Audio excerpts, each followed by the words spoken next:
উৎসব মানে উচ্ছ্বাস, আনন্দ। উৎসব মানে স্বর্গের নেই। উৎসব মানে প্রেম, প্রীতি, ভালোবাসা।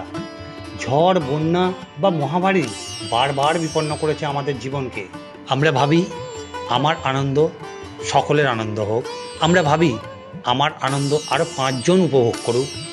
আমাদের এই ইচ্ছেই হলো উৎসবের প্রাণ। তাই আমরা সবাই মিলেমিশে উৎসবে মেতে উঠি। উৎসব বলতে শুধু আলোকসজ্জা বা জাঁকজমক নয়, এ এক মায়াবী বন্ধন। এই মুহূর্তে কলকাতা এবং কলকাতার আশেপাশে যে সমস্ত মলগুলো আছে প্রায় কানায় কানায় পরিপূর্ণ। কানায় কানায় পরিপূর্ণ হবার কারণ সামনে ঈদ উৎসব আছে। ঈদের কেনাকাটা চলছে জোর কদমে। মলগুলো কোনো জায়গায় ফাঁকা নেই এই মুহূর্তে। আপনারা নিজের চোখেই দেখতে পাচ্ছেন। ব্যক্তিগত দুঃখ কষ্ট ভুলে সবার সাথে আনন্দ মেতে ওঠার সুযোগ করে দেয় এই উৎসব। উৎসবের ময়দানে জাতি, ধর্ম, অর্থগত ভেদাভেদের কোনো প্রাচীর থাকে না।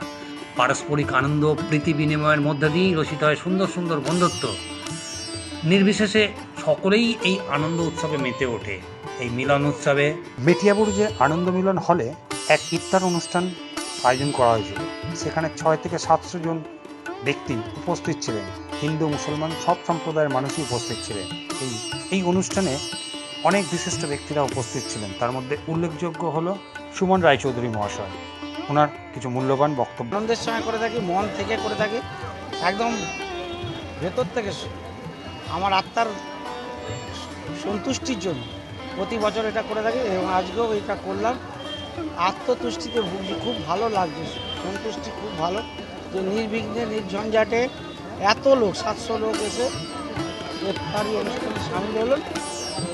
আপনারা নিজের চোখে দেখলেন, কোনো রকম কেচাকেচি নেই, চেঁচামেচি নেই। সবাই যে যার আসনে বসলো, ইফতারি করলো, আবার ঠিকমতো দোয়া করলো, তখন আমার আমার নামাজ পড়তে চললো। এটা আপনাদের কাছে নতুন হতে পারে, কিন্তু এটা আমি বিগত 14 বছর ধরে করছি। এটা 15তম বছর, 15 বছর ধরে এইটা করে আসি। 15 বছর ধরে কখনো অল্প আকারে হয়, কোনোটা বৃহৎ আকারে হয়, আস্তে আস্তে এটা আরও বড় আকার ধারণ করছে। অনেক মানুষের উপস্থিতিতে আমরা এই অনুষ্ঠানটা করছি।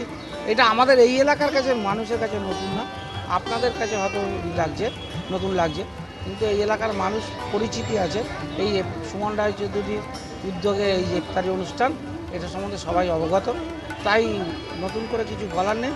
আমরা এটা করি সম্প্রীতি বজায় রাখার ক্ষেত্রে, এবং আমরা যে সহাবস্থান করি হিন্দু মুসলিম সবাই একসঙ্গে, তারই একটা নজির হিসাবে আমরা প্রতি বছর ইফতার অনুষ্ঠানটা করি। আমরা পরস্পরের সঙ্গে একটা আত্মিক যোগাযোগ স্থাপনের ক্ষেত্রে আমরা এই অনুষ্ঠানটা করে থাকি। সবার উপরে মানুষ সত্ত্ব, তাহার উপরে না। চলে এলাম ডালহৌসিতে, কলকাতার প্রাণকেন্দ্র। এখানে আরেক ইফতার অনুষ্ঠান চলছিল। এই অনুষ্ঠান আজ 47 বছরে পদার্পণ করলো। শুনুন ওনাদের মুখ থেকে কিছু মূল্যবান কথা। সবচেয়ে বড় কথা হচ্ছে ময়দান ওয়েলফেয়ার অ্যাসোসিয়েশন, যার সেক্রেটারি সত্যুদা, সভাপতি আমি বাবুল ব্যানার্জি। আমি শুধু একটা কথা মনে করি, দেখতে দেখতে 47 বছর হতে চলল। ইভেন আজকে ডালহাউসির বুকে প্রতিটা মানুষ, হকার থেকে শুরু করে ময়দানের প্রতিটা মানুষ আজকে এখানে এসে ইফতারি করে। এটা আমাদের কাছে বিরাট গুরুত্বপূর্ণ। আমরা যেমন 20 আগস্ট সত্যপালের জন্মদিন পালন করি, আমরা 8ই এপ্রিল সত্যপালের মৃত্যু দিবস পালন করি। কিন্তু আজকের এই সুন্দর মুহূর্তে ইফতার পার্টিতে আমরা যে ময়দান ওয়েলফেয়ারের পক্ষ থেকে এই প্রোগ্রাম করেছি, প্রতি বছর করি এবং এই বছরও করেছি। আজ এই প্রোগ্রামে এসে আমি অভিভূত যে সন্তুদার মতো মানুষ, যে মানুষটা আজকে নিজের পায়ের অপারেশন কিছুদিন আগে দিল্লিতে করে আসলো, তারপরে এই মানুষটা দাঁড়িয়ে মানুষের পুরো পরিষেবা দিচ্ছে, এটাই আমাদের কাছে পাওনা। আমরা চাই এই পরিষেবা 47 বছর ধরে করে এসছে। আজ এই 47 বছরে আমরা প্রতিটা মানুষকে পাশে রেখে ইফতার করি।